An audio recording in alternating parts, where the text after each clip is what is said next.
Praise the Lord. இந்த நாளுக்கான தெய்வ வார்த்தை சங்கீதம் 92:10. என் கொம்பை காண்டாமிருகத்தின் கொம்பை போல உயர்த்துவீர்.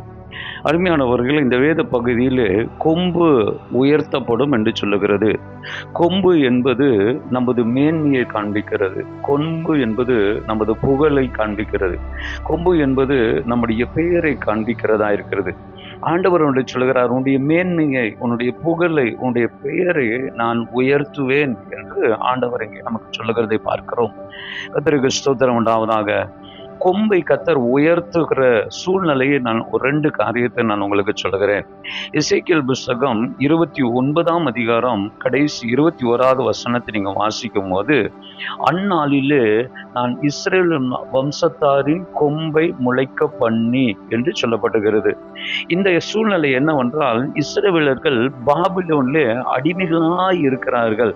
அடிமையாய் இருக்கிற இந்த இஸ்ரவேலர் நேபுகாத்நேச்சாருடைய கையிலே ஆண்டவர் இஸ்ரவேலர்களை கொடுத்து விட்டார். இப்பொழுது அவர்கள் அங்கே அடிமையா இருக்கிறார்கள். அடிமையாய் இருக்கிற அவர்களுக்கு நடுவில் கர்த்தர் சொல்லுகிறாரு, உன்னுடைய கொம்பை நான் உயர்த்துவேன். அருமையானவர்களே, நம்முடைய ஆண்டவர் எந்த சூழ்நிலையிலும் நம்மை உயர்த்துகிற தேவன் தான் நம்முடைய ஆண்டவர். தானியேலை தேவன் எழுப்பி அங்கீகாரம் கொடுக்கிறார். இந்த பகுதியில் தானியேலை எழுப்பி கர்த்தர் அங்கீகாரம் கொடுக்கிறார். அத்தனை எதிரியாகி அந்த பாபிலோன் தேசத்திலே தானியேலுக்கென்று கர்த்தர் ஒரு பெயரை வைத்து அவனை உயர்த்துகிறார்.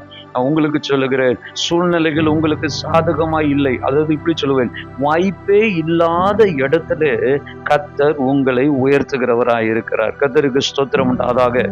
யோசேப்பு ஒரு எபிரேயனுக்கும் எகிப்திற்கும் ஆகவே ஆகாது. எபிரேயர்களோடு எகிப்தியர்கள் சாப்பிட மாட்டார்கள்.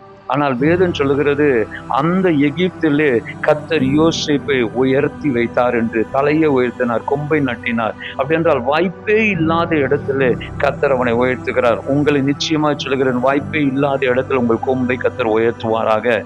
2வது சங்கீதங்களின் புஸ்தகம் 75வது சங்கீதம் 10வது வசனத்தை நீங்கள் வாசிக்கும் போது அந்த வார்த்தை சொல்லுகிறது, துன்மார்க்கருடைய கொம்புகளை எல்லாம் வெட்டி போடுவேன், நீதிமானுடைய கொம்புகளோ உயர்த்தப்படும் என்று சொல்லப்படுகிறது.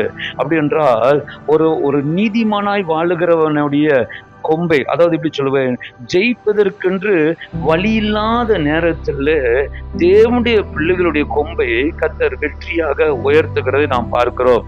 இயேசுவை குறித்து நம்ம எல்லாருக்கும் தெரியும். அவர் கோர்ட்டில் கொண்டு போய் நிறுத்தப்படுகிறார். ஜெயிக்க வழி இல்லை என்று நினைக்கும் போது பிதாவானவர் அவரை ஜெயிக்க வைக்கிறவராய் இருக்கிறார். தானியேல் 6ஆம்